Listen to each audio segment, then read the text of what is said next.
Cyril, comment se passent les choses à l'aéroport? On rapporte et on voit, je le disais il y a un instant, depuis des jours, des scènes de chaos.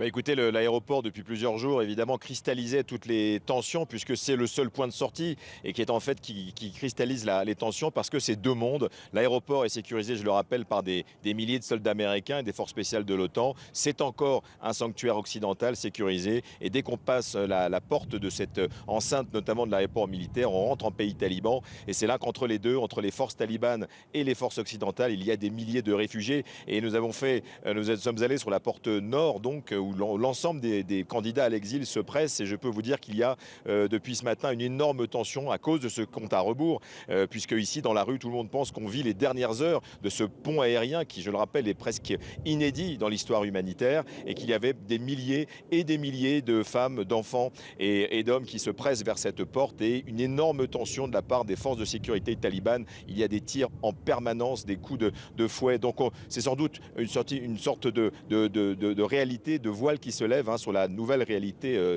afghane sous le règne des talibans, et qui se voit très très nettement ici à l'aéroport, à 3 km d'où je me trouve. Et justement, Cyril, vous êtes actuellement dans le centre de Kaboul.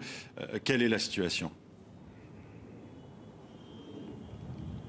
Écoutez, c'est la capitale afghane qui a été la dernière à tomber il y a maintenant 8 jours, après cette offensive de plusieurs semaines, cette offensive éclair qui a pris tout le monde par surprise. Eh bien, est relativement calme par rapport à d'habitude. Il y a beaucoup d'expectatives. On sent bien que les Afghans, les Kaboulis notamment, qui n'ont pas fui, eh bien, attendent de voir ce que va être ce nouvel émirat islamique, qui est le programme à peine affiché des talibans, les maîtres de Kaboul. Mais sinon, dans le quotidien, ce sont des dizaines de checkpoints qui sont tenus par des miliciens, souvent très jeunes, très tendus, et qui reviennent souvent de plusieurs années de front, donc qui sont très aguerris, mais aussi des patrouilles incessantes de miliciens talibans qui sécurisent cette capitale. Et ce qui est impressionnant, c'est qu'ils sont tous maintenant avec un arsenal américain, des Humvee, ces fameuses jeeps blindés, des transports de troupes lourds blindés également, qui sont tous issus de l'armée américaine. Cette armée américaine qui avait légué des centaines ou des milliers